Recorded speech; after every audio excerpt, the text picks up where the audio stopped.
Velkommen alle sammen. We left off on our last video speaking about the cruel and tyrannical rule of Olaf Tryggvason. He had gained the throne of Norway through trickery and lies, but once people accepted him as a ruler, there was nobody to stand up to him. You see, even a people as powerful and strong as the Norwegians at the time, which could have easily dealt with Olav's forces, once all the chieftains submitted and gave their power up to Olaf, he was free to do pretty much whatever he wanted without being challenged. This is just part of human nature, Norwegian nature especially, to just fall in line and not stand out from the crowd to challenge authority, even though everyone there knows that that's what they should do, that's the right thing to do. They end up not doing it out of fear of being different. This is something called janteloven in Scandinavia, but for the first time in the Viking Age, the Swedes.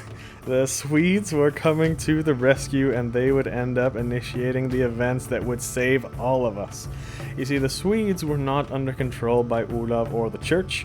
Sweden was one of the only places in Europe that wasn't under Christian rule, and they were still passionately pagan. And if you remember my last video, Olaf tried to marry the Swedish princess Sigrid, but he instead slapped her after she refused to convert to Christianity.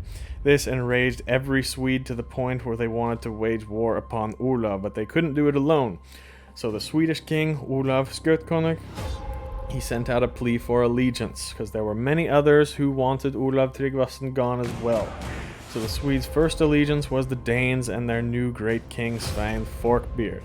See, after Olaf couldn't get the Swedish princess Sigrid to marry him, he ended up getting married to the Danish princess Tiri, who was the sister of King Svein, and rumor had it that he was not treating her very well after they married either. Also, Svein Forkbeard thought that he was entitled to parts of Norway that his father Harald Bluetooth ruled over, so he wanted Norway. Also, the Swedish princess Sigrid, who got slapped by Olaf, ended up marrying Svein Forkbeard, so she was egging him on to get revenge. So Svein and all of Denmark were in with the Swedes.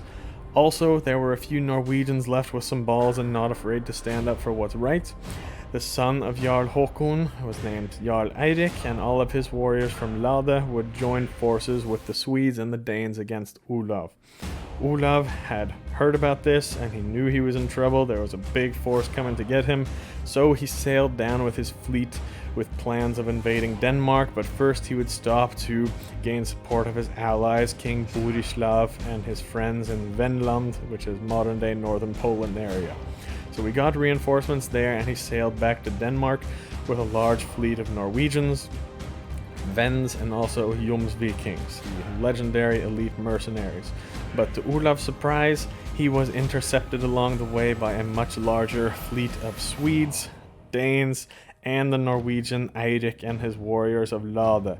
This is the famous Battle of Svolder that starts here, or the Old Norse word Svolder, which was an island. We're not exactly sure where it was, but it would have been somewhere in the sea between Sweden and Denmark.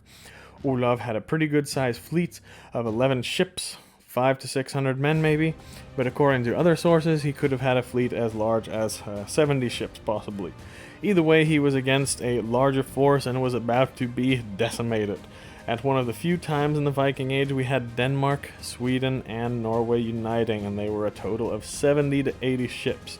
And Olaf said, oh shit, after years of forcing his cruelty and beliefs on others, because he had the larger force, he would finally now know what it feels like to be in an actual fight.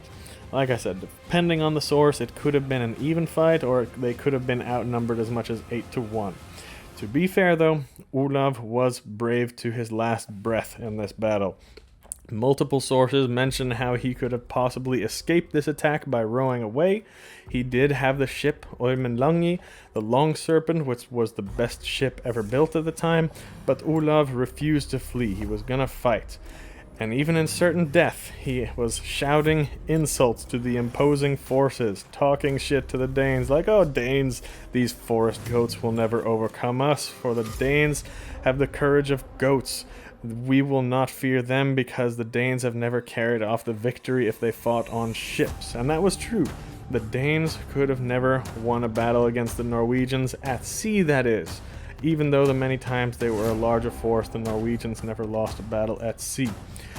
Olaf then also yelled insults at the Swedish ships, like, oh, the Swedes will have an easier and more pleasant time licking out of their sacrificial bowls than boarding the long serpent in the face of our weapons and succeeding in clearing our ships.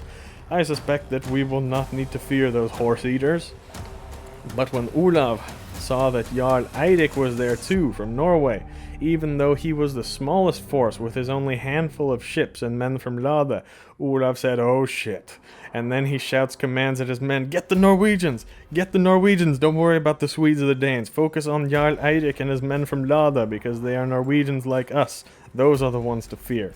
So the battle started, and as you expect, at the center of it was Olav's forces and his ship Wendland against Eirik and the men of Lade, mainly.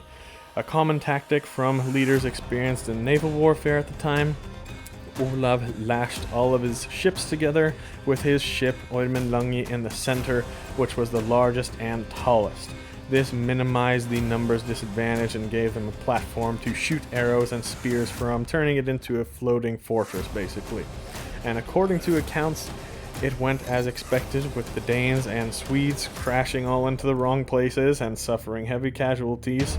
But it was the Norwegian Eirik and his ship that was named the Iron Ram who was able to break through Olav's defenses, hacking and clearing all of his ships until there was none left but Wendland. And in the famous final part of this battle, as mentioned in multiple sources, one of Olav's men, named Einar Tambalskjelfer, was shooting the most powerful arrows you ever saw, just barely missing Jarl Eirik many times, and he kept his forces at bay. But eventually one of Eirik's men, who was named Finn, shot back and hit Einar's bow, splitting it in half as he was about to fire a deadly shot. King Olaf heard the bow snap and he shouted, what was that snap? What was that breaking noise? To which Einar replied, my king, that was the sound of Norway breaking its grip from your hands, because they all knew then that they were about to meet their end. Jarl Eirik and his men then stormed Wendland, and King Olaf disappeared in a flash of light, according to some sources, and he threw himself into the ocean. Most accounts say he did this in full armor to sink and commit suicide so his enemies couldn't defeat him. But there are some tales that say he managed to swim to land, and he lived out the rest of his days in monasteries, and he was even spotted living in the Holy Land of Jerusalem many years later. Either way, he was never there to terrorize Scandinavia again, and have returned to a peaceful time in Norway for at least a few years, splitting up the rule between various chieftains, Olaf Skötkonung and Svein Forkbeard.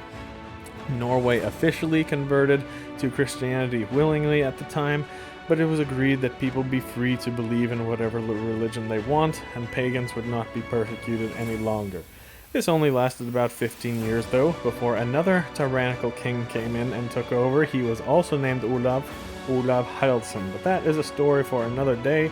Hope you enjoyed this series. This was the last video for now. We will continue about 15 years later, but that's all for today. Vi ses nästa gång.